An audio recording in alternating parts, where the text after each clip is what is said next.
시장과 종목에 대한 정확한 판단에 한 걸음 더 다가가보는 마켓맨, 저는 신한투자증권 최진석입니다. 오늘도 다양한 헤드라인과 함께 시장과 또 미국 종목에 대한 이야기까지 풀어가 보도록 하겠습니다. 첫 번째 헤드라인부터 한번 확인을 해보도록 하겠습니다. 개인 투자자들이 부활한 것일까요? 증시로 역대급의 개인 투자자들의 매수 자금이 유입되고 있다는 내용 한번 살펴보도록 하겠습니다. 다시 이제 좀 불타오르고 있죠. 인플레이션에 대한 논란, 그리고 추가 금리 인상에 대한 논란이 시장을 좀 흔들고 있는 그런 양상입니다. 그러면서 연초 랠리가 좀 주춤하는 모습을 좀 보여주고 있는데요. 실제로 지난 주간의 미국 3대 지수의 흐름을 좀 보더라도 S&P 500 지수가 0.3% 정도, 다우 지수가 0.1% 정도 하락을 하면서 한 주간을 마쳤습니다. 다만 이제 나스닥 지수가 0.6% 정도 상승을 그래도 하면서 시중금리의 상승세가 이어지고 있음에도 불구하고 비교적 좀 견조한 흐름을 유지했다라고 저희가 볼 수가 있을 것 같습니다. 이런 나스닥이 좀 지탱을 할 수 있는 동력 중에 하나가 바로 이런 개인의 강력한 미국 주식에 대한 매수세가 아닐까라는 생각이 드는데요. 실제로 데이터가 나와 있습니다. 반달 리서치라는 기관에 따르면요. 지난 한 달간에 개인 투자자들이 하루에 평균 15.1억 달러씩 미국 주식을 매수하고 있다고 합니다. 근데 이것이 역대 최대 규모라고 하거든요. 그러면서 S&P 500 지수가 지금 저점 대비해서 약 한 18% 정도 반등을 하고 있고 올해 약 한 8% 정도 상승을 하고 있는데 그러다 보니까 다시 한번 포모 심리, 그러니까 뒤처질 수 없다라는 그런 불안 심리 때문에 개인들의 역대급의 매수 자금이 유입되고 있는 것으로 해석이 되고 있습니다. 이런 움직임은요, 기관들이 여전히 좀 시장에 대해서 좀 우려 아니면 경계 섞인 시선을 가지고 있는 것과 좀 대조적이라고도 보여집니다. 관련을 해서 이 반달 리서치라는 기관에서는 최근에 강한 고용 지표 그리고 소매 판매 지표도 나온 바가 있었죠. 즉 고용 시장이 견고하고 또 소비자들의 구매력이 크다는 점을 좀 입증하는 경제 지표들이 나왔는데 그만큼 주머니 사정이 괜찮은 개인 투자자들의 주식 매수도 활발하게 이루어지고 있다고 볼 수가 있겠습니다. 여기에서 저희가 좀 더 시사점을 한번 찾아보도록 하겠습니다. 급할수록 체한다, 이런 부분을 좀 걱정을 해볼 수가 있겠죠. 그러다 보니까 강한 주식 매수세 앞으로는 어떨까, 이 부분에 대해서 한번 탐구를 해보도록 하겠습니다.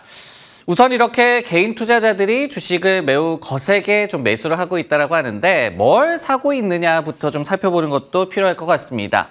우리가 지난 15일까지 좀 집계를 해봤을 때는 역시 테슬라를 역대급으로 개인 투자자들이 가장 많이 매수하고 있는 것으로 나타났고요. 95억 달러 정도의 자금이 이 종목에 대해서 유입이 되고 있다고 합니다. 이어서 S&P 500 지수를 추정하는 ETF죠. 스파이 ETF에 대해서도 35억 달러가 유입이 되고 있다고 하고, 그리고 아마존이라든지 애플, 엔비디아 등의 빅테크로도 역시 개인 투자자들의 매수세가 연초에 이어지고 있다고 볼 수가 있겠습니다. 여기에 또 한 가지 좀 특징적인 부분이라고 볼 수 있는 것은 작년에 펀드라든지 ETF로 개인 투자자들이 많이 좀 손해를 봤었어요. 그러다 보니까 올해에는, 그리고 2월 들어서 특히 개별 주식으로 좀 선회하는 그런 모습이 나타나고 있는 그런 모습이 되겠고요. 여기에 더해서 어린 투자자들, 좀 연령대가 낮은 투자자들이 다시 한번 소형주로 선회를 하고 있다. 그러니까 시장에서 좀 예전에 또 화랑을 많이 띌 때 그 부분을 좀 보여주고 있다라고도 해석을 해볼 수가 있겠습니다. 하지만은 이런 움직임을 저희가 보면서 개미들이 많이 좀 유입이 되고 있는 것이 랠리의 끝물이다라고 좀 해석할 수 있는 그런 여지도 있고요. 그리고 역사적으로도 이런 시그널들이 많이 나온 바가 있었습니다. 실제로 심리 지표가 다소 좀 하락하는 모습을 보여주고 있어서 이 부분을 저희가 좀 주목을 해봐야 될 것 같아요. 첫 번째로는 미국의 개인 투자자 협회죠. AAII에서 집계를 하는 강세장 전망 비율이 34.1%로 전주 37.5%에 대비해서 하락을 했습니다. 그러면서 우리가 이 수치에 대해서도 역사적인 평균 역시도 37.5% 정도로 보고 있는데 이것과 대비해서 시장에 대한 개인 투자자들의 전망이 이제는 좀 부정적으로 전환이 되고 있다고 볼 수가 있겠습니다. 여기에 한 가지 더해서 에버코어라는 기관에서도 좀 조사를 해봤을 때 응답자들의 단 31%만 향후 증시의 10%가 어느 방향으로 움직일 것이냐라고 질문을 받았을 때 상승 쪽이다라고 대답을 했다라고 하거든요. 그러면서 투자 심리가 지난 2022년 4월 이후에 최악의 수준까지 떨어졌다라고 이 기관에서는 또 분석을 하고 있습니다. 지금까지 매수세가 좀 거세게 유입된 것은 또 딴 얘기가 되겠고요. 앞으로를 좀 내다봤을 때는 이런 미묘한 심리 지표의 변화, 이런 부분도 잘 관측하는 것이 중요해 보이는 상황입니다. 네, 다음 헤드라인 한번 살펴보도록 하겠습니다. 높아지는 금리 눈높이, 골드만삭스 그리고 뱅크 오브 아메리카도 전망치를 상향 조정하고 있다. 이런 내용도 살펴보도록 하겠습니다. 주요 기관들이 이제 고금리가 더욱더 오래 지속될 것이다라는 쪽으로 전망을 좀 선회하고 있는 것으로 나타나고 있는데요. 먼저 BOA 측의 분석을 한번 보면요. 6월에도 25bp 금리 인상이 나올 것으로 전망을 하고 있습니다. 그러면서 최종금리 예상치를 이제는 5.25에서 5.5%까지 제시를 하고 있거든요. 근데 기존 전망이 5월에 인상이 좀 종료가 되고 그리고 최종금리도 5에서 5.25%였기 때문에 이렇게 금리에 대한 눈높이가 높아지고 있다라고 저희가 해석을 해볼 수가 있을 것 같습니다. BOA에서는 이렇게 좀 이유에 대해서 분석을 하고 있었어요. 물론 계절적인 요인이 있었을 수도 있다. 하지만은 예상보다 매우 강하게 나왔던 고용지표 그리고 고용시장 전반의 상황을 무시할 수가 없다라고 분석을 하고 있었습니다. 그리고 이제 골드만삭스에서도 6월 달에 25bp 추가 금리 인상 쪽으로 전망치를 상향하는 그런 모습이었는데요. 역시 뭐 비슷한 내용을 좀 이유로 제시를 하고 있었습니다. 성장과 인플레이션 모두 다 예상보다 강하게 움직이고 있다라고 얘기를 하면서 이렇듯이 금리에 대한 눈높이를 높이고 있는 그런 상황입니다.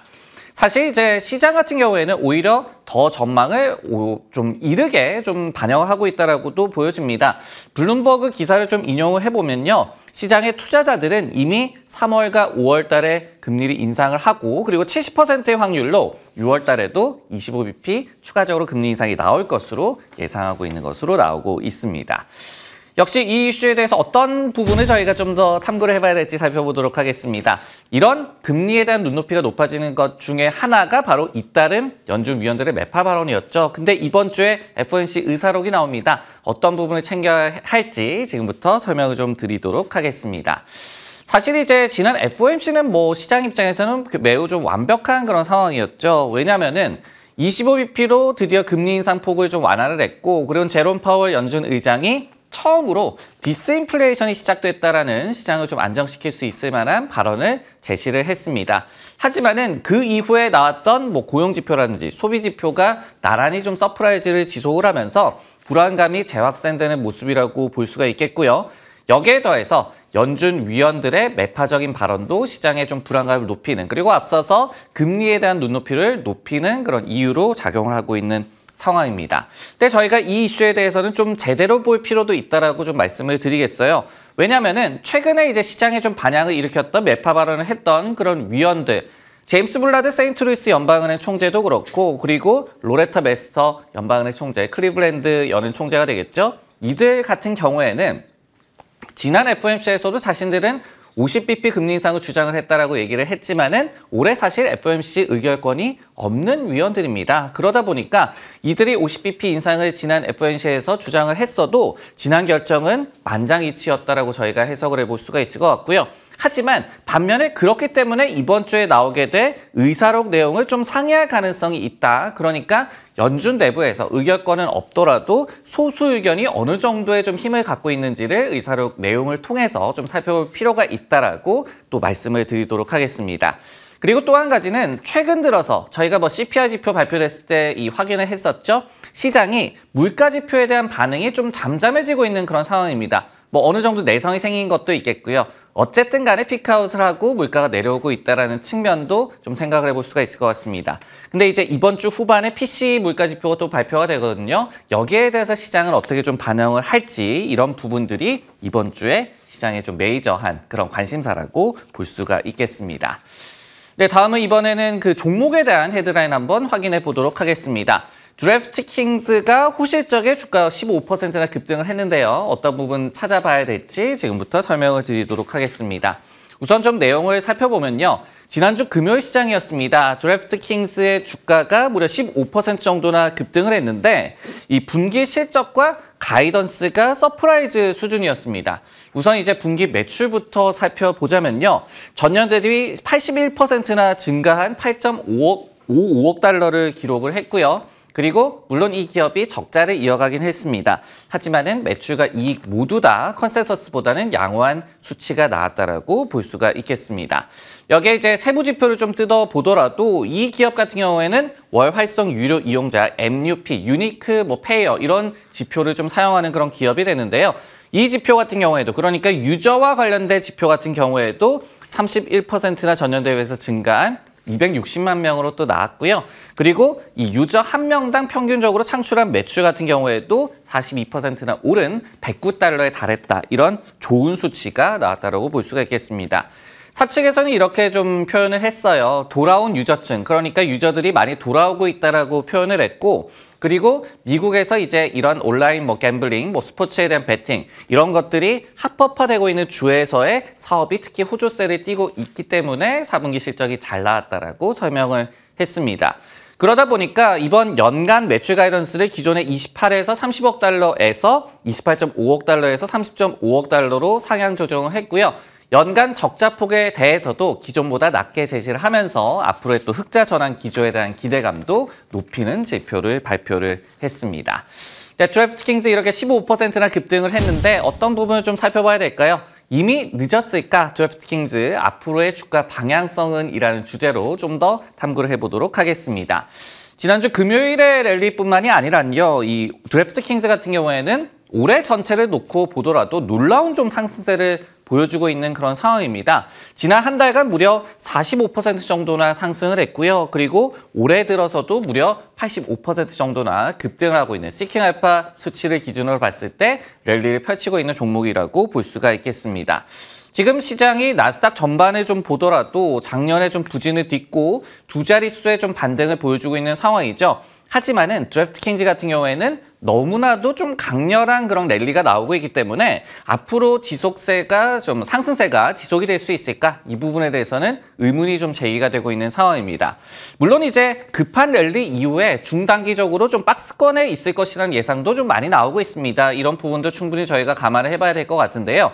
하지만은 지난해 4분기 실적을 발표하기 이전에는 아무도 이 정도의 서프라이즈를 예상을 하지 못했었습니다. 오히려 좀 경계감이 많았던 그런 실적 발표 전의 분위기였는데요. 그런데 이렇게 실적 발표 이후에 서프라이즈 또 분위기가 반전된 것을 본다면은 의외로 랠리가 또 지속될 가능성 역시도 저희가 충분히 좀 열어봐야 할 것 같습니다. 그리고 여기서 또 중요한 요소 같은 경우에는요.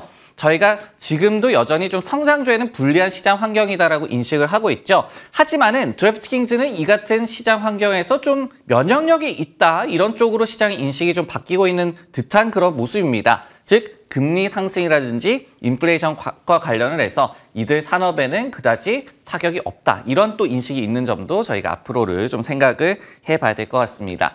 물론 이제 불안 요소도 미리 좀 생각을 해봐야 되겠죠. 예를 들어서 지난해 4분기에 실적 서프라이즈가 나왔다라고 했는데 이때가 바로 NBA와 NFL과 같은 미국의 주요 스포츠 이벤트가 좀 절정을 이루는 그런 시기가 되겠습니다. 그러다 보니까 계절적인 성수기 그리고 새롭게 이 같은 게이밍이 합법화된 주에서의 또 단기 효과를 좀 감안할 필요도 있겠다. 이렇게 또 잠재적인 불안 요소까지 짚어드리도록 하겠습니다. 네, 마켓맨 오늘 내용은 여기까지고요. 저는 다음 주에 다시 돌아오도록 하겠습니다.